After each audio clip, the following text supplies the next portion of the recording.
नमस्कार, मैं हूं आपके साथ मयंक। तो देखिए, पश्चिम बंगाल में ममता बनर्जी ने ऐलान कर दिया है कि वो किसी भी सूरत में इस्तीफा नहीं देंगी।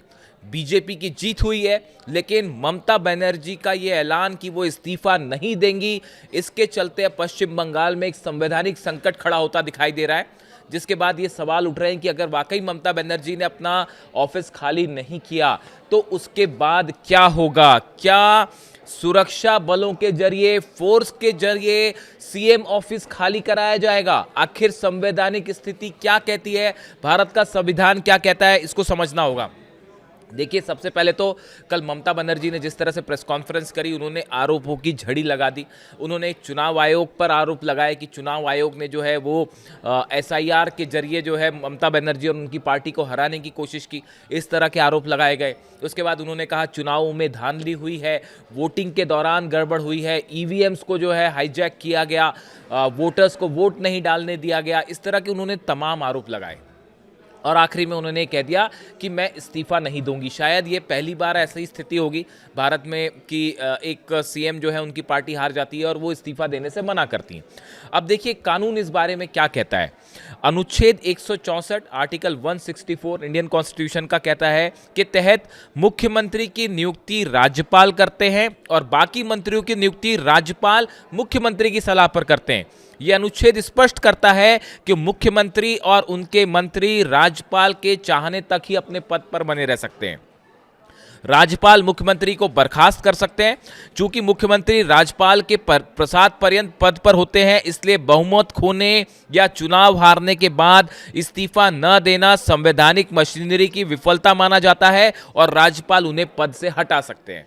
यानी अगर ममता बनर्जी ने इस्तीफा नहीं दिया तो राज्यपाल, पश्चिम बंगाल के राज्यपाल एक आदेश के जरिए ममता बनर्जी को मुख्यमंत्री पद से हटा सकते हैं।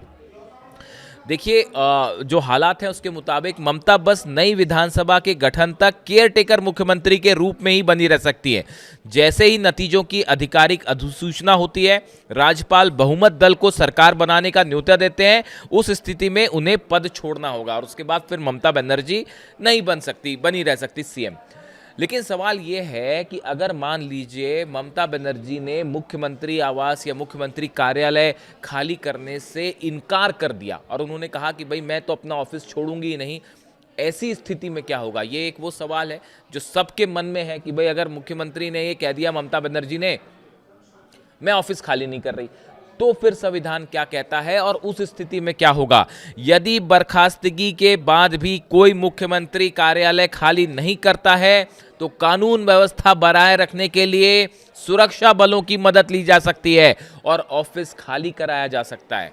देखिए, संविधान और कानून के मुताबिक अगर कोई मुख्यमंत्री जो कि विश्वास मत खो देता है या चुनाव हार जाता है, उसके बाद भी वो अपना पद और अपना ऑफिस खाली नहीं करता है, तो इस सूरत में सुरक्षा बलों की मदद ली जा सकती है, फोर्सेस की मदद ली जा सकती है और फिर उनका ऑफिस खाली कराया जा सकता है। यानी अब सबकी नज़र इस बात पे है कि ममता बनर्जी का अगला कदम क्या होता है। क्या वो तैयार हो जाएंगी इस्तीफा देने के लिए, मुख्यमंत्री कार्यालय खाली करने के लिए, या फिर फोर्स का इस्तेमाल करना पड़ेगा? ये एक ऐसा सवाल है जिसके चलते पूरे पश्चिम बंगाल में एक खासा तनाव का माहौल देखने को मिल रहा है।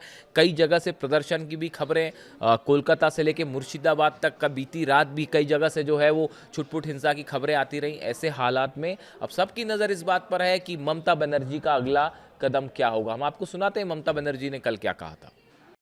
पार्टी আমার সাথে আছে ভুল, আমরা আসামেও কালকে একটা সিট জিতেছি, তারপরে ওখানেও অত্যাচার করতে শুরু করেছে, সুস্মিতা দেব আমাকে জানালো।